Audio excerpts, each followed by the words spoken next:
Muntik-muntikan na nga ako mag-boreless dyan guys. Paano ba naman? Ang daming antik na kumakagat sa akin. Sa sobrang daming ang kumakagat sa akin. Pati lato-lato ko gusto nilang papakin.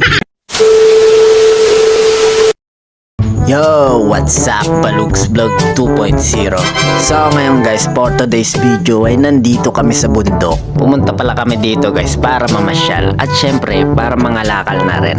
Sakto nga pagdating namin dito ay nakita ko tong mangga. Nakakita nga rin pala ako ng hagdang dito guys. Kaya naman sabi ko sa isip-isip ko, mukhang hindi na ako pahihirapan na ito umakyat kasi may hagdan na. Chine-check ko nga tong hagdan guys kung matibay siya. Pero mukhang hindi nga ako nagkamali kasi parang inaanay na tong hagdan. Kaya naman tinabi ko na lang kasi baka mamaya mabalian ako. At ayan na nga guys, sinisimulan ko na akyatin. At kung di nyo nga lang natatanong guys, magaling talaga ako umakyat. Mapapuno man yan o nyog. Yung bahay lang talaga guys yung hindi ko kayang akyatin. Kasi hindi naman tayo akyat bahay.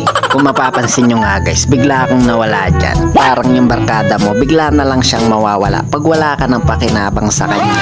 At ayan nga guys, bigla akong lumitaw dyan nang hindi nyo napapansin. At nung paglitaw ko nga ay may dala na akong mangga. Tuwang-tuwa nga yung nagbibideo sa akin dyan. Ang sabi niya, bala mo matching kaket.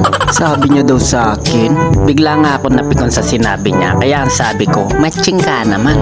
At ayan na nga guys, dali-dali na nga akong bumaba dyan para pulutin tong mga kinuha kong mangga. Muntik-muntikan na nga ako mag-boreless dyan guys. Paano ba naman? Ang daming antik na kumakagat sa akin. Sa sobrang daming ang kumakagat sa akin. Pati lato-lato ko gusto nilang papakin. Katapos ko nga kumuha ng mangga guys ay pumitas na ako na itong sili. Ialo ko nga pala to sa alamang guys para yung tiltilan natin maparas.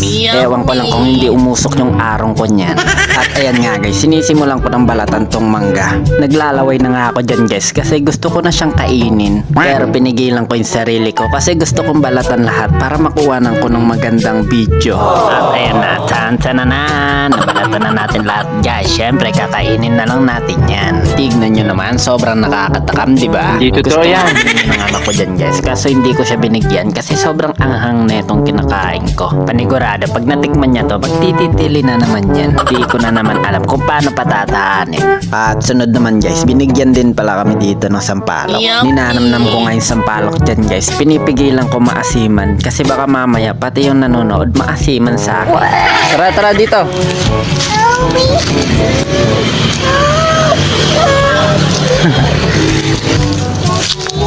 Oh. Ay nako. Ayun yung pig oh. Yun oh. Wow. Pwede mo na sa Iris pig oh. Bilis ah. So ayan guys, humingi pala ako ng miracle fruit dyan. Kasi naman, first time ko lang makakita na ito. Kaya talagang manghang-mangha ako. Sunod naman guys, ay nangingi rin ako ng mga hagod. Sa lahat nga ng gulay guys, ito yung pinaka-paborito ko talaga, itong hagod. Sobrang sarap kasi neto guys, kahit igisa mo lang siya sa sardinas. At ayan na nga, sa pilitan ko na nga silang pinagkukuha dyan. Kasi sobrang hirap nilang kunin, ang hirap nilang sungkitin. At ayan na, tapos na tayo kumuha ng hagod. Panigurado, tuwang-tuwa na naman neto si Mudra. At ayan na nga, ayaw nang ibigay sa akin ng anak ko yung hagod kasi ginagawa niya laruan. Tignan nyo, pinagpuputol-putol na niya. Hindi nga ako mapalagay dyan guys kasi hindi ko na alam kung saan ko ilalagay itong mga dala ko. Paano ba naman, sobrang daming laman ng GB box ko. So paano guys, hanggang dito na lang. Kung nagustuhan nyo pala yung video na to guys, paki-like and share naman guys para mas marami pa tayong taong mapasaya. Muli, ako si Balugs Vlog 2.0.